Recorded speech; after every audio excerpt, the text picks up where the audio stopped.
once again, it doesn't match up to his idea of what his America looks like. If you oppose him in any way, shape, or form, guess what? You're the enemy now. So once again, it's not hard to look at this list and just go back a year ago, 2 years ago, and see, hey, this dude is walking the line towards this way and is looking pretty fascist to me. Trump is a fascist. Yes, I'm going to say that, and I'm going to stand 10 toes on that claim, and I'm going to break that down for you. But it just feels weird how people have like a misunderstanding of how that works. Like, fascism is not like a destination. You know what I'm saying? Like, you don't have to like overnight become fascist. Like, that's not how that works. It's a process. It's a never-ending process. Look at Hitler. He didn't become fascist because if he wouldn't have offed himself, or if there was no war, he would have continued and probably would have done more horrific things throughout the world. So it doesn't just stop at one destination. You know what I'm saying? Like, that's not how that works. It's a process. It's a lifestyle. You know what I'm saying? So let's read some definitions here. Authoritarian leadership, nationalism, suppression of dissent, militarism, state of control. These situations Trump has demonstrated either through his first administration, his first term, or the crazy rhetoric that sometimes he's even literally quoting Hitler throughout his election cycle. So I don't want to hear any excuse. And when we watch this interview with the dude from TYT, he's going to kind of fumble, which is, hey, brother, give me a call if you need some help. But he's going to kind of fumble his way of trying to explain how how Trump is a fascist. And I'm going to break this down like a fraction for you. So make sure you got your pen and your paper so you can take notes. All right. You know, I think the more likely scenario, I don't know if you agree with Cenk, but I think it's possible that this is the more likely scenario, is he deports all the people who've committed a crime in this country, who are illegal immigrants, right? People not only came here illegally, but have committed a crime, and people who don't have American family and don't have dependents here. Let's say he was to deport all those people. Would that be fascism in your view? I don't even know if he deported all undocumented immigrants, it would be fascism. I'm not even stipulating to that. Okay, so let's get to the fascism, though, because this is what I want to get to, right? And by the way, people who committed crimes should obviously be deported. Right. No one disagrees with that. So then the thing that I'm concerned about is both him and the potential attorney general saying, if you're on a campus and you're protesting Trump, you're protesting Israel, you're protesting the oil companies, you're protesting something we don't like, arrest and deport you. Wait, what happened to cancel culture? I mean, arresting someone for protesting or voicing their speech is the most both cancel culture you could do. I mean, you're taking the guy's freedom away, right? Yeah, agreed. But deporting people that are American citizens, what the hell are you talking about? Yeah, you can't do that. But did he do any of that in his first term? So he didn't? No. Time out. Hold on. Wait a minute. So when this was, I want to say the second year throughout his first term, and I did a video, or I at least showed a clip of this like a few weeks ago, when Black Lives Matter protest was in Washington, and it was, hundreds of people there, and for whatever reason, Trump needed to have a photo op. You know what I'm saying? So what did he do? He had the police force go out there, pepper spray everybody out there to get them out, shooting rubber bullets at people to clear the area so he can walk and stand in front of a church and take that awkward ass picture. Who does that? Just for a photo op. They weren't destroying property. They weren't, fighting old ladies or, beating up the police or, stealing, looting. They weren't doing that. I don't understand why people got short-term memory here. He cleared the area using the police force so he could take a photo op of a Bible, holding it all awkward. Once again, That seemed like some fascist tendencies. It was reported individuals who worked around him closely, he wanted to use the military for his political enemies, like Hillary Clinton. People say, oh no, he didn't put her in jail, but he tried to. And people, the adults in the room were like, nah, Trump, hey, we can't be doing that. X, Y, and Z, maybe we could, this, but you can't do that. They had to talk him out of it. But this time, that's not going to happen because he's a little smarter than what you think. He's going to appoint people that are not going to tell him no this time. And that's what we're seeing today. So once again, some other examples when it comes to suppression of dissent. And this is fascists use propaganda, censorship, and violence to silence opposing viewpoints or criticism. Once again, when it comes to Twitter, what is that platform turned into? A propaganda machine. Trump threatening journalists, news organizations. He's doing that all the time. Literally say he's going to lock or destroy their credibility. He's going to get them off the air. What does that mean? I don't know. That seems a little fascistness to me. He didn't do that. Okay. But so, and that's why I say, guys, when he's running, he threatens to do total complete shutdown of Muslims. Yeah. He threatens to arrest and deport people, etc. But he didn't necessarily do it. Mm-hmm. So for example, he tried to. He actually put out legislation and it got shot down by the courts. Because they say, hey, bro, this is literally racist, essentially, and he had to come back, redo it, and then he got what he wanted. And 7 out of the 9 countries were Muslim countries. All of them were brown countries, so it's like he did do those things. Why are we acting like he didn't? He did. Lock her up. And then he got into office and he said, no, I'm not locking Hillary Clinton up. So I have an open mind. But when he threatens those type of things, I go, I am deeply, deeply concerned. Now, here's other things. Okay. So they had a 3-hour meeting after he lost the election where Michael Flynn and I believe Sidney Powell, don't quote me on that, I don't want to get sued, okay, but definitely Michael Flynn said, let's use martial law. Let's roll out the tanks, okay? And we won this election. And we're going to correct the fraud, and let's go grab the actual ballot machines, okay? And Trump was like, okay, now I'm listening. Now we're having a conversation. And that's why it lasted 3 hours. So at the end, hold on. No, hold on. You're talking about something that already happened. I'm asking you about the future. Let's just stick with that. No, but that's totally relevant. No, well, I'm sure, which is why I'm asking you the question to follow up. So do you fear that at the end of this 4-year period, he's not going to relinquish power? Is that what you're saying? So since he didn't relinquish power last time, yes. Well, ultimately he did, but you fear... come on, guys. Fine, let's accept that for the sake of argument again. So you fear that at the end of this 4-year period, when he can no longer run for election again, you fear that he will not hand over the presidency. A guy who said, let's terminate the Constitution, consider martial law, and had a fake elector plot to steal an election, might he try to stay in power? Of course, he tried to do it once. Well, that's good. So so you fear that at the end of this 4-year period, he will not vacate the White House. That is one of my concerns, absolutely, and that alone is a deal breaker. Well, it'd be a deal breaker for anyone. All right, so let me go ahead and break this down. So another part that we mentioned is authoritarian leadership. And this is fascism promotes a single powerful leader who holds complete authority, often rejecting democratic governance.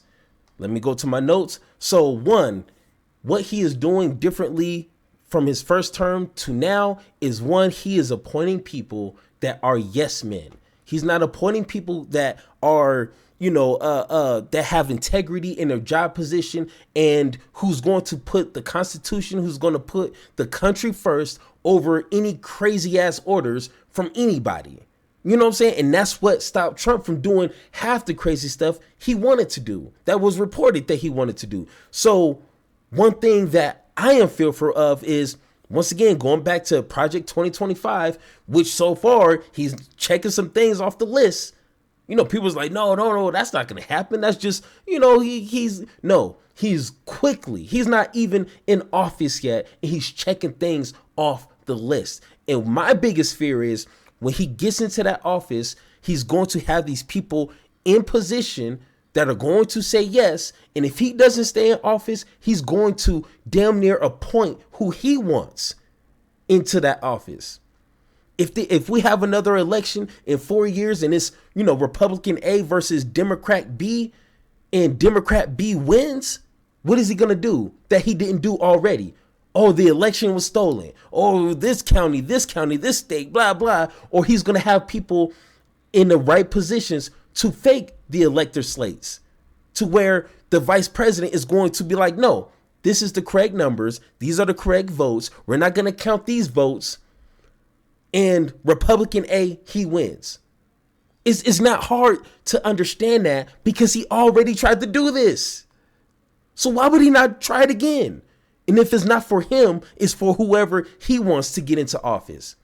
And it's damn sure not going to be a Democrat. So, I mean, come on. It's not rocket science.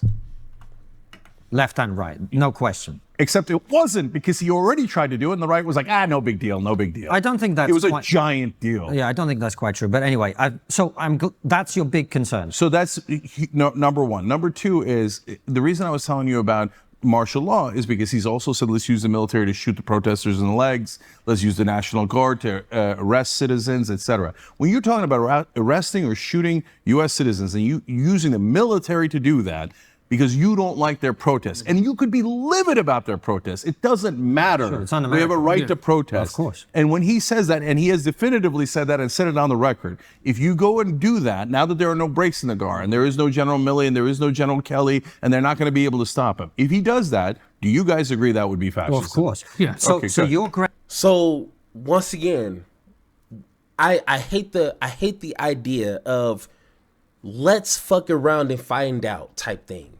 You know what I'm saying? Like, we can do that with like low costing type of situations, like fine. But if Trump says that he wants to deport 15 million people out of the country, what does that look like? Do you think he's going to wave some magic wand and be like, and that's illegal immigrant. That's an illegal immigrant. No. What does that look like? He's going to already militarize the police, the local police. I mean, they're already damn near militarized. But if that doesn't work, what you think Trump is afraid to say, hey, National Guard, go out there and get them? What does that look like? So I don't want to fuck around and find out. I'm sorry. Let's not do that. I don't want to see police and military throughout my streets. This is supposed to be America, right? We supposed to be civilized individuals. So this whole notion like, well, has he done it? He's demonstrated, he said that people who are protesting Israel, what do you say he wants to do? Send the military after him. Do we need to fuck around and find out to see if he does it? I'm going to let you stand out there and see if that works. Because once again, if Trump has a point to prove, he's going to do it. And we've seen that time and time again. So that's not a credible answer. Well, he hasn't done that yet. No, don't Great think concerns so. are just, so to replay it for people, and then I'll hand over to Francis, are number one, at the end of the 4-year term that he currently has, he's not going to hand over the presidency, number one. And number two, he is going to be deeply un-American about the way he handles free speech and the right to protest and the right to free assembly. In other words, he will take protesters and strip them of citizenship. He will have the army shoot them. He will imprison people for turning up on a college campus and burning an American flag, let's say. Those are your two main kind of like, this is the fascism that might happen. Have I got you right? That's right. And I'm not saying it's definitely going to happen. Okay. Let me ask some things. I wish Obo would have came prepared with some notes. It's okay to have notes in front of you. You know what I'm saying? I would do that all the time. But two is nationalism. That's one thing that you see a lot of these dictators, past, present. This is something that they're good at doing. And unfortunately, the Republican Party are following suit. Nationalism, extreme pride in one's nation, often paired with the belief in superiority of a particular race, culture, or ethnicity. Can't talk today. I done did like 4 videos before this one, so I'm sorry. All right. But one thing that he has done is, one, the crazy repeating Hitler is saying individuals, immigrants are poisoning the blood of the country. You can't be more explicit than that. Trying to make this country that's supposed to be, the First Amendment to practice any religion, trying to make this a Christian country. And I'm a Christian man myself, but I would rather have people freely practice what they want instead of us forcing people to live the values and beliefs that we have. Example, what did he say he wants to do to schools? Have every school praying to what God? Doesn't that sound like indoctrination to you? Oh, I mean, I guess that doesn't count, right? Let me see. Let me look at my notes. Yeah, the enemy within. We're not individuals who have different opposing ideas or thoughts or viewpoints. No, those who don't fall in line with what he believes in, those are the enemies within. Once again, it doesn't match up to his idea of what his America looks like. If you oppose him in any way, shape, or form, guess what? You're the enemy now. So once again, it's not hard to look at this list and just go back a year ago, 2 years ago, and see, hey, this dude is walking the line towards this way and is looking pretty fascist to me. But that's I'm saying concern. He has said those things. That's your concern. And it makes me concerned that he will do those things. Okay. Oh my gosh, man. I just wish you don't need an interview for every single conversation like this. Look this stuff up, remember some things, or look for videos, and you will find it. And like I said, fascism is not a destination. It's not something that Hitler, all of a sudden, when he was appointed, he all of a sudden became Hitler that we all know and hate. No, it was a process. And if you read it, people loved him. People actually believed in him, in his, good talk rhetoric. He was a con man. He manipulated people.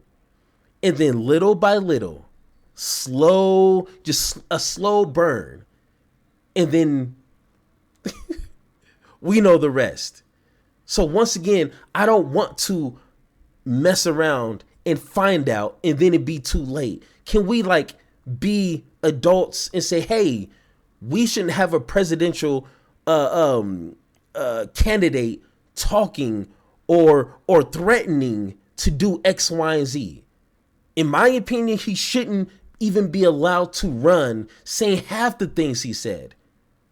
Can we disqualify somebody? Say, hey, you can't be doing that because that is not falling in line with our democracy and those who wants to run this country. Can we have some sort of qualifications? It's not too late to update these things. But, people already voted him in, so I guess we're just going to have to fuck around and find out. That's simple. But once again, if you guys disagree with anything that I said in this video, let me know in the comments down below or hit that Discord link so we can have that one-on-one talk. And like always, let's have that conversation.